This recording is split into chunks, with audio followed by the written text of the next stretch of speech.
नमस्कार, मुद्दे की बात में आपका स्वागत है। मैं हूं मनोज मनु। विधानसभा चुनाव नजदीक आते ही कांग्रेस ने भी कई तरह के सुर सुनाई दे रहे हैं। अपने बयानों की वजह से सुर्खियों में रहने वाले प्रदेश के पूर्व मंत्री और धार जिले के विधायक उमंग सिंगार, जी हां, जो कि गंदवानी से विधायक हैं, ठीक चुनाव के पहले आदिवासी मुख्यमंत्री का मुद्दा उठा दिया है। दरअसल उमंग सिंगार ने धार जिले के कोटेश्वर में जनसमूह को संबोधित करते हुए कहा कि मैं आपसे कहना चाहता हूं कि जब तक मध्य प्रदेश का मुख्यमंत्री आदिवासी नहीं बनेगा तब तक घर पर नहीं बैठना है।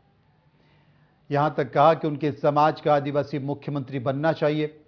आपको बता दें कि सिंगार मध्य प्रदेश के पूर्व मंत्री रह चुके हैं, वन मंत्री रह चुके हैं और वे अनुसूचित जनजाति यानी कि आदिवासी समुदाय से ही आते हैं। उधर उमंग सिंगार की इस मांग ने कांग्रेस की मुसीबत बढ़ा दी है। मुसीबत बढ़े भी क्यों ना, क्योंकि कांग्रेस की मुसीबत बढ़ने का कारण है कांग्रेस हाईकमान के साथ ही पार्टी के बड़े बड़े नेता दिग्विजय सिंह ये कह चुके हैं कि मध्य प्रदेश में 2023 के चुनाव में कमलनाथ ही पार्टी का चेहरा होंगे और कमलनाथ ही मुख्यमंत्री होंगे।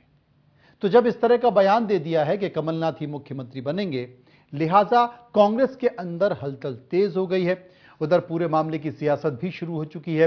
बीजेपी ने उमंग सिंगार के बयान को उनकी पीड़ा बताई है और आदिवासियों के हित में बताया है।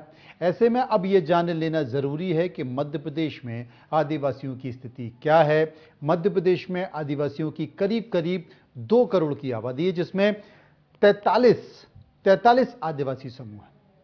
53 लाख गोंड समुदाय की आबादी है, 12 लाख कोल समाज की आबादी है।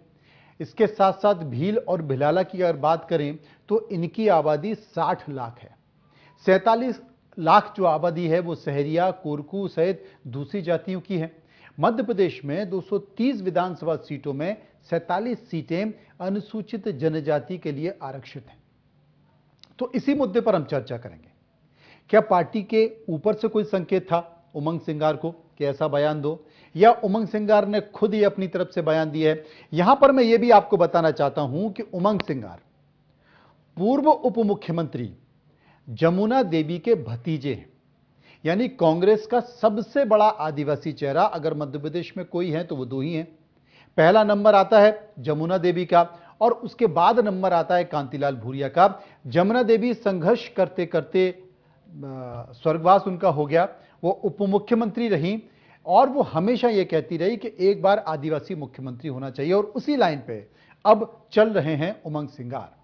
तो चर्चा करेंगे इस पर, यह समझने की कोशिश करेंगे कि आखिर इस बयान के मायने क्या है, और अगर यह बयान दिया गया है तो यह बयान कांग्रेस के लिए ठीक है, यह बयान कांग्रेस को कहीं नुकसान तो नहीं कर जाएगा, क्योंकि इस बयान को बीजेपी ने लपक लिया और बीजेपी के प्रदेश अध्यक्ष बीडी शर्मा ये कह रहे हैं कि जनाब, देश के प्रधानमंत्री नरेंद्र मोदी ने आदिवासी समुदाय को सम्मान देते हुए देखिए इस देश के सर्वोच्च पद राष्ट्रपति पर एक आदिवासी महिला को, अनुसूचित जनजाति महिला को बिठाया हुआ है। चर्चा करेंगे। चर्चा के लिए मेरे साथ गेस्ट होंगे। मैं आपका एक बार परिचय करा देता हूं कि मेरे साथ कौन कौन गेस्ट होंगे, लेकिन उसके पहले एक बार सुन लीजिए कि आखिर आज किस व्यक्ति ने कौन सा बयान दिया, खासकर इसी मुद्दे पर। सुनिए। तो मैं आपसे आग्रह करती हूं कि आपकी जब सरकार बनेगी तो उनका पेंशन भी जरूर बढ़ाइएगा। तो मैं आपसे आग्रह करती हूं कि आपकी जब सरकार बनेगी तो उनका पेंशन भी जरूर बढ़ाइएगा। मध्य प्रदेश में प्रदेश कांग्रेस कमेटी के अध्यक्ष कमलनाथ जी, उन्हीं के नेतृत्व में हम लोग चुनाव लड़ेंगे, तो स्वाभाविक है चेहरा वही है। मध्य प्रदेश में प्रदेश कांग्रेस कमेटी के अध्यक्ष कमलनाथ जी, उन्हीं के नेतृत्व में हम लोग चुनाव लड़ेंगे, तो स्वाभाविक है चेहरा वही है। तो मैं आपसे कहना चाहता हूं कि जब तक मध्य प्रदेश का मुख्यमंत्री आदिवासी नहीं बैठे, घर मत बैठो। चाहते हो मध्य प्रदेश का मुख्यमंत्री आदिवासी बने? मैं मेरी बात नहीं कर रहा हूं, लेकिन अपने समाज की बात कर रहा हूं। तुम्हें चाहते हैं कि हमारे समाज का आदिवासी मुख्यमंत्री बनना चाहिए। मैं नेताओं का प्रिय नहीं हूं, मैं आदिवासियों का प्रिय हूं। मैं आपकी बात करता हूं, आपके अधिकार की बात करता हूं। कई नेताओं को मिर्ची लगती है, लेकिन डरने वाला आदमी नहीं हूं।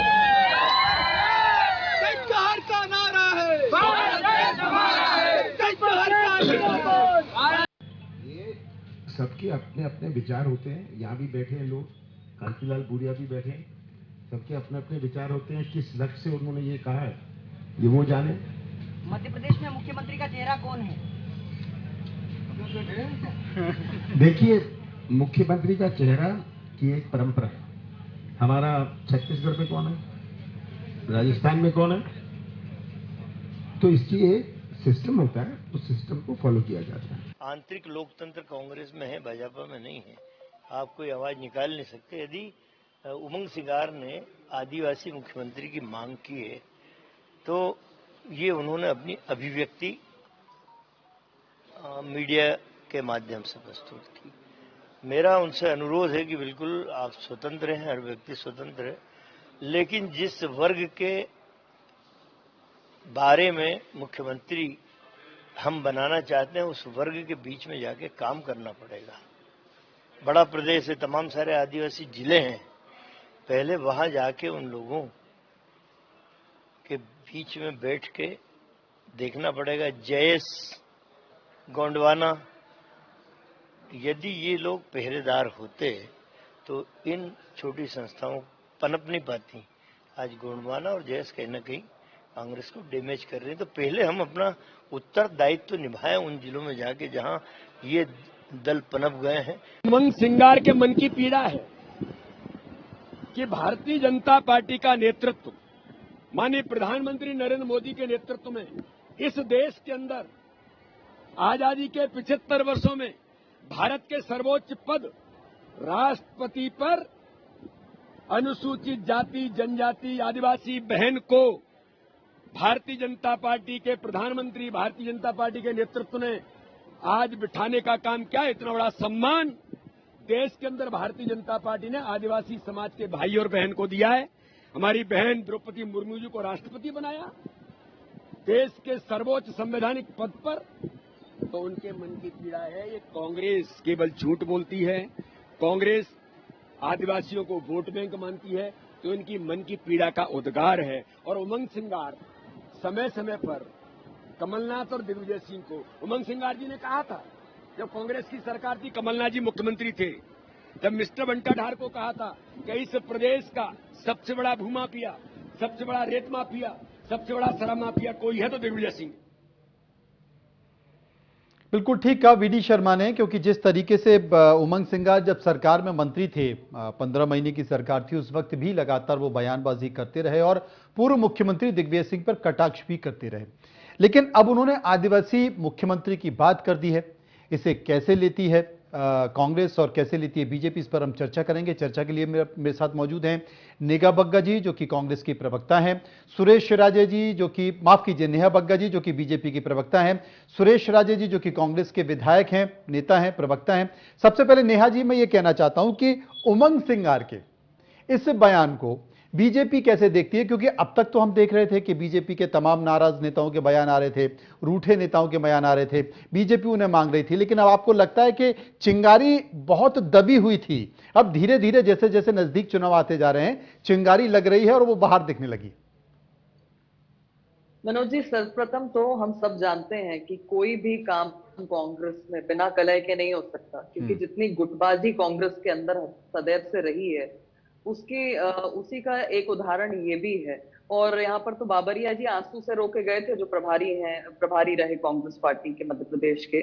आपको पता है कि कांग्रेस एक ऐसा रथ है जिसमें 4 घोड़े हैं, तो चारों अलग अलग दिशाओं में दौड़ते हैं। एक और कमलनाथ जी हैं जो अपने आप को भावी भावी कहते नहीं थक रहे, और पार्टी के अंदर कोई उसको स्वीकारने को तैयार नहीं है। चाहे नेता प्रतिपक्ष गोविंद सिंह जी की बात हो, चाहे उमंग सिंगार जी की बात हो, चाहे कांतिलाल भूरिया जी की बात हो, या अरुण यादव जी भी इस बात को स्वीकारने से एक मंच पर मना कर चुके हैं, वो भी पब्लिक प्लेटफॉर्म था।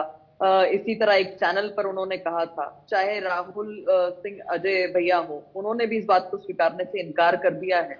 तो ये बहुत स्पष्ट है कि कमलनाथ जी को अपना नेता कोई नहीं मान रहा। और दूसरी बात है कि यही आदिवासी नेता उमंग सिंगार ने लगातार 15 महीने की सरकार में याद दिलाया था कि अगर रेत माफिया, खनन माफिया, शराब माफिया पनप रहा है तो वो कमलनाथ जी और दिग्विजय सिंह जी के संरक्षण में पनप रहा है।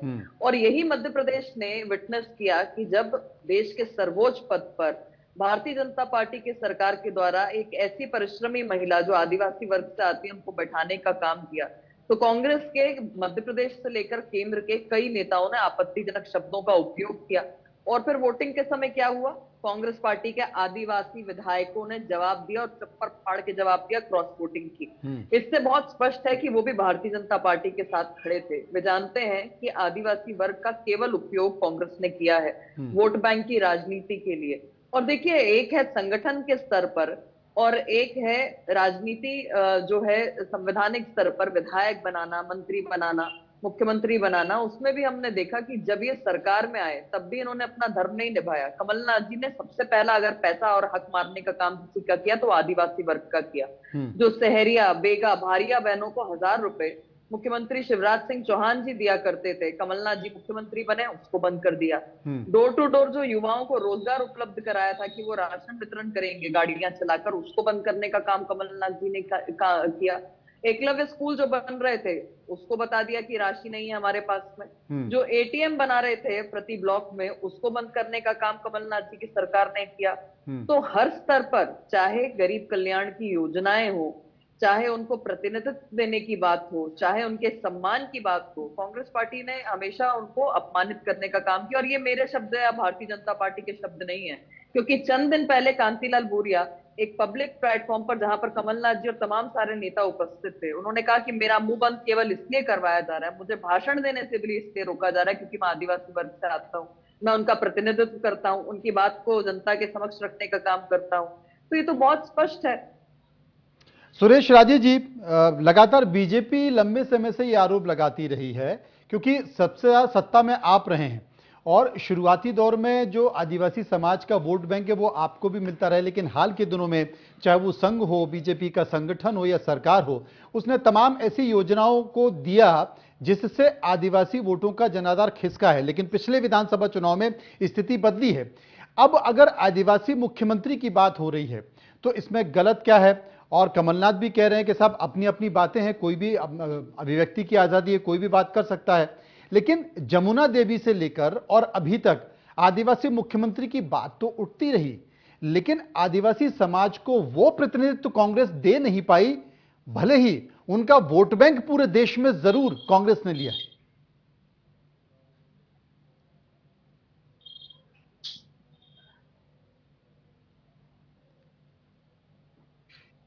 सुरेश जी,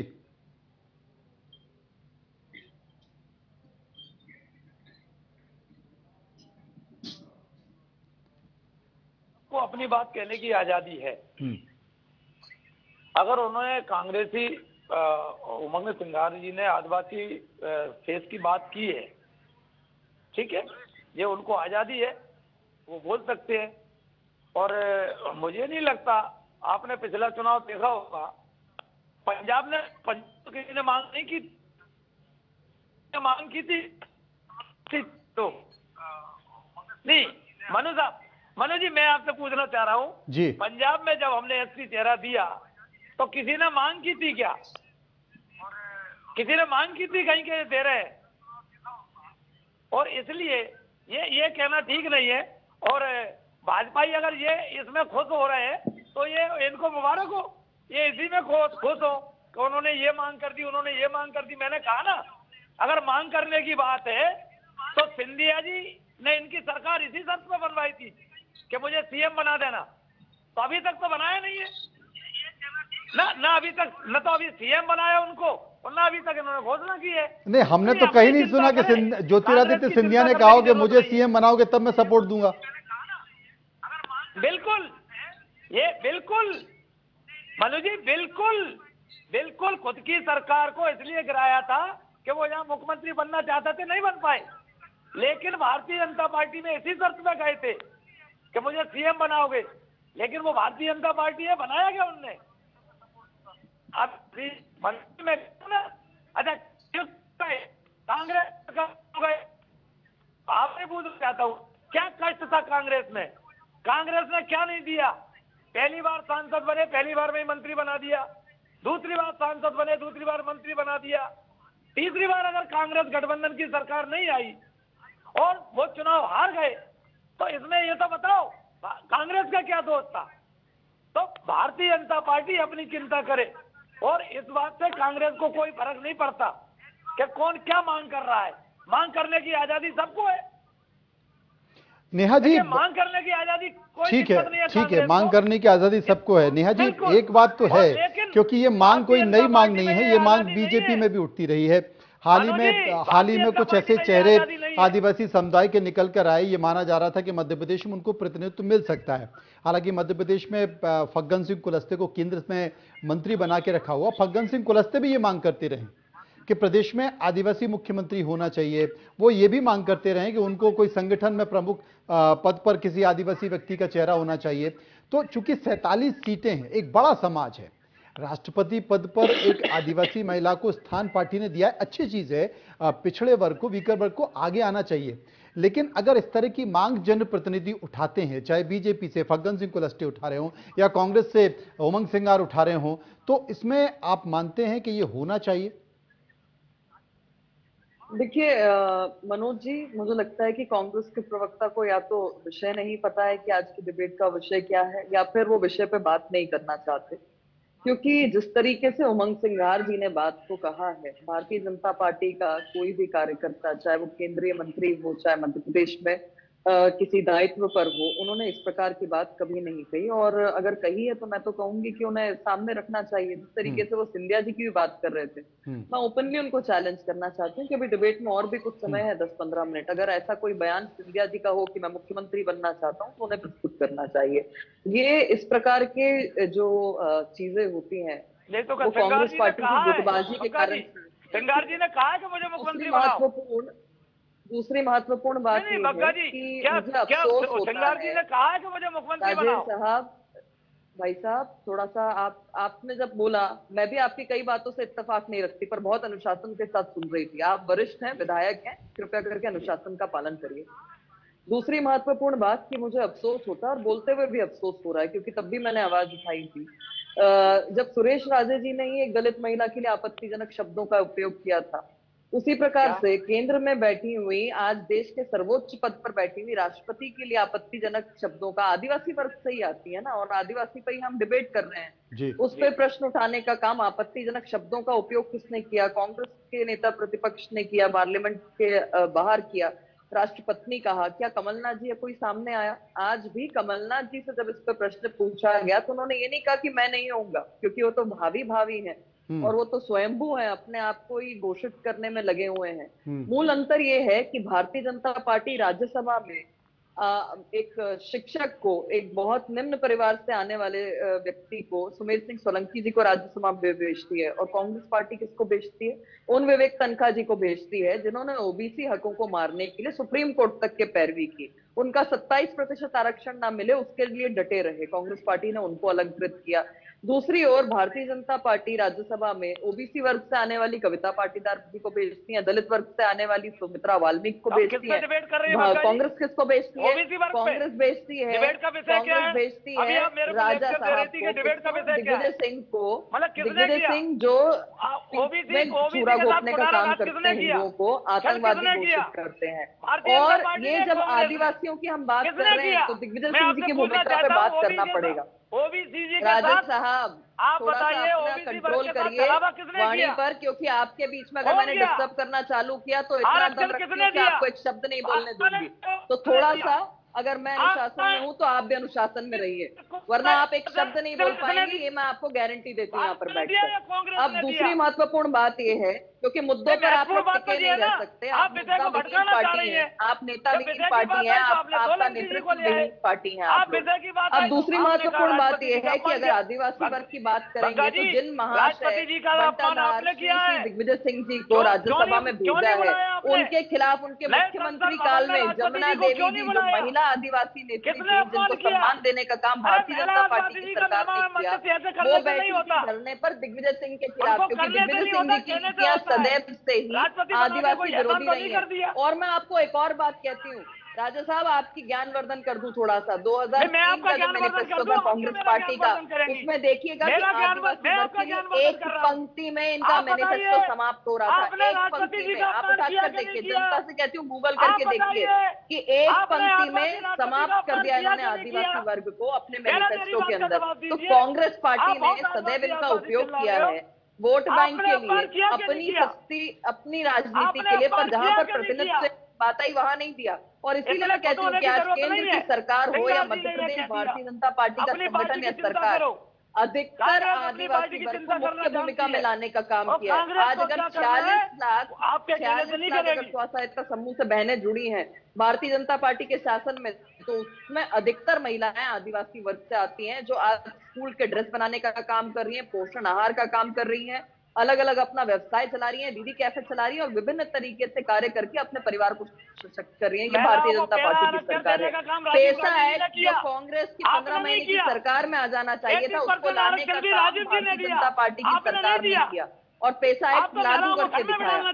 सुरेश राजे जी, आप महिलाओं के विषय में ना बोले तो अच्छा है। आपने जिस तरीके से दलित महिला का अपमान किया था, इस पूरे मध्य प्रदेश में, इस पूरे देश में देखा है। और आपकी बौखलाहट लगातार जो आप मेरी बारे में बोल रहे हैं, और मैंने आपको बहुत धैर्यपूर्वक सुना था, ये भी बहुत स्पष्ट दिखा रहा है। मैं मुद्दों की बात कर रही हूँ और आप अपनी बौखलाहट निकाल रहे हैं। मनोज जी, मेरा आपसे आग्रह है कि सुरेश जी, मुझे लगता है कि एक एक करके अगर बात करेंगे ना तो थोड़ा सा लोगों को समझ में आएगा कि कौन क्या बोल रहा है। का जवाब तो देना पड़ेगा बीच में। चलिए अब आप बोल लीजिए, नेहा जी ने बोलिए, आप बोल लीजिए क्या कहना चाह रहे हैं, बताएं। मेरा जी कहना है, नेहा जी ने कहा कि इन्होंने, सुरेश जी आप पहले ये बताइए, आपने दलित महिला का अपमान किया था कि नहीं? अच्छा, कितनी गलत जिन्होंने दलित महिला पे अभद्र टिप्पणी की थी, वही है ना आप सुरेश राजे जी? कितने अभद्र मैं तो जनता से कहूंगी गूगल करके देखिए किस प्रकार मैं महिलाओं का बहुत बयानबाजी सम्मान की थी करता हूं। महिला के कितने प्रति। अभद्र टिप्पणी की? आप देखिए, बाद में इन्हें माफी मांगना पड़ा था। आप देखिए सब आपने कोई, मांगी होगी ये माफी, महिलाओं के कितने सम्मान मांगी? की बात करने वाले व्यक्ति किस कितने प्रकार मांगी से इन्होंने माफी? दलित महिला का माफी अपमान मांगने किया का था। काम आपको करना पड़ेगा। हम जो कहते हैं उसको देखिए, कह के बदलते नहीं है। वो आपकी तरह नहीं है कि लोकतंत्र आप का बैठ गला के यहाँ पे घोट के महिला बड़े सम्मान लोकतंत्र की के बात आवाज़ी करेंगे। बनते हो। आप बताइए ना, कब अच्छा। माफी मांगी, क्या गलत बयानबाजी की? सुरेश जी मनु साहब पूछो जरा इनसे, बग्गा जी से। मैं पूछता हूँ सुरेश जी, मैं पूछता हूँ, एक मिनट आप थोड़ा ठंड रखिए।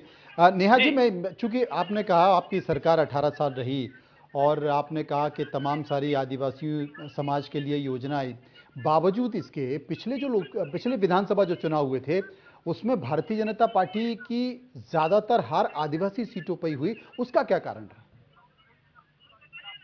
देखिए, हार जीत अलग पहलू है, पर योजनाओं को, गरीब कल्याण का कार्य निरंतर भारतीय जनता पार्टी ने किया है और मैंने आपको उदाहरण सहित योजनाएं बताई। सहरिया बेगा तो क्या वो असर नहीं कर पाई? 1000 रुपए की राशि देके सशक्त करने का काम किया है। देखिए, एक चुनाव में जाना, चुनाव से सीट लेकर आना, ये एक विभिन्न विषय है, पर लगातार कार्य करने का काम भारतीय जनता पार्टी की सरकार ने किया। और मैंने आपको कहा कि चाहे संगठन में हो, चाहे नेतृत्व के तौर पर हो, चाहे राज्यसभा में बेचने की बात हो, या फिर योजनाओं के माध्यम से भारतीय जनता पार्टी ने निरंतर काम किया है और निरंतर काम करती रहेगी। पर कांग्रेस पार्टी ने तो उपयोग किया। भाई, एक अगर हम शिक्षक को भेज रहे हैं राज्यसभा में जो आदिवासी वर्ग से आते हैं, तो कांग्रेस किसको भेजता है? वेल प्रिविलेज्ड विवेक तनखा जी को, जो ओबीसी वर्ग का हक मारने का काम करते हैं। किसको भेजते हैं? उन दिग्विजय सिंह को, जिन्होंने मध्य प्रदेश को बर्बाद किया, जो 370 बहाल की बात करते रहे, जिन्होंने हिंदू टेररिज्म को गढ़ा। अगर कहीं पर पाकिस्तान जिंदाबाद के नारे लगे तो उसके पक्ष में खड़े होकर कहा कि नहीं, काजी साहब जिंदाबाद है। तो अंतर समझना होगा। अगर आज केंद्र में सबसे ज्यादा आदिवासी आज तक के इतिहास में किसी ने केंद्रीय मंत्री दिए हैं तो भारतीय जनता पार्टी की सरकार ने दिया है, तो ये स्पष्ट दिखाई दे रहा है। और उमंग सिंघार जी की पीड़ा नहीं है, ये उनकी बुआ जी की भी पीड़ा थी। जमुना जी ने अगर प्रोटेस्ट किया था, वो बैठी थी तो अपनी ही सरकार के कार्यकाल में, जब दिग्विजय सिंह थे तब बैठी थी। उनका भी स्पष्ट वक्तव्य था किस प्रकार से कांग्रेस की सरकार आदिवासियों का हनन कर रही है, किस प्रकार से उनके बार बार मुंह बंद करवाया जाता है, किस तरीके से उनकी पीठ में छुरा गोपा जाता है। और वो आप हम सब इतिहास में दर्ज है।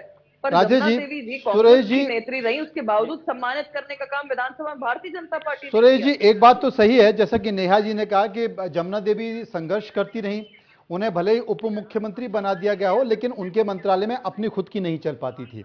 और लगातार उनका दिग्विजय सिंह से एक तरह से सांकेतिक झगड़ा भी दिखाई देता रहा। वही स्थिति अब उमंग सिंगार की दे रही है। उमंग सिंगार का भी झगड़ा दिग्विजय सिंह से देखा जाता है। और अब ये स्टेटमेंट, ये बयान देने के बाद कहीं ऐसा तो नहीं कि पार्टी उमंग सिंगार को पीछे धकेल देगी? भले ही सज्जन वर्मा कह रहे हो कि हमारी पार्टी में अभिव्यक्ति की आजादी है, कोई कुछ भी बोल सकता है। नहीं, देखिए मनु जी, एक चीज हमें समझना होगी। अभी बहुत आदिवासी सम्मान की बात हुई, बहुत आदिवासी के जाने क्या क्या बग्गा जी बोली, और लेकिन कम से कम कांग्रेस में आदिवासियों के सर पे इस तरह का कृत्य करने का काम तो नहीं हुआ कभी। कांग्रेस के समय में हुआ क्या? 3 आदिवासी बच्चियों को जिंदा दफना लिया गया। ये किसके कार्यकाल में हुआ? ये हमारे कार्यकाल में हुआ क्या?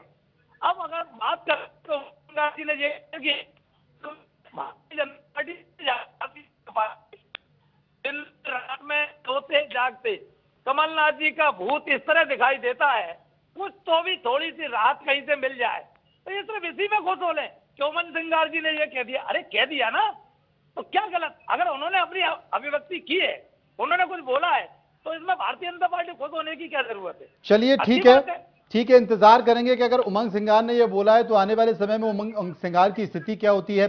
तमाम मुद्दों के साथ साथ हम चर्चा इस बात को लेकर कर रहे थे कि अब तक इस तरह के बयान बीजेपी से निकल कर आ रहे थे, संगठन में इच्छा की बात हो या फिर भागीदारी की बात हो या फिर बुजुर्ग नेताओं की पूछ परख की बात हो, लेकिन अब कांग्रेस से भी कुछ इस तरह की बातें निकल कर आ रही हैं। और इस तरह की अगर बातें निकल कर आ रही हैं तो पार्टी आलाकमान या प्रदेश का नेतृत्व उसे किस तौर पर लेगा, इसके लिए इंतजार करना पड़ेगा। बहुत बहुत शुक्रिया हम करेंगे नेहा जी का, शुक्रिया हम करेंगे सुरेश जी का जो हमारे साथ बने रहे। फिलहाल मुद्दे की बात में इतना ही, बाकी खबरों के आप चलते रहिए इंडिया न्यूज के साथ। नमस्कार।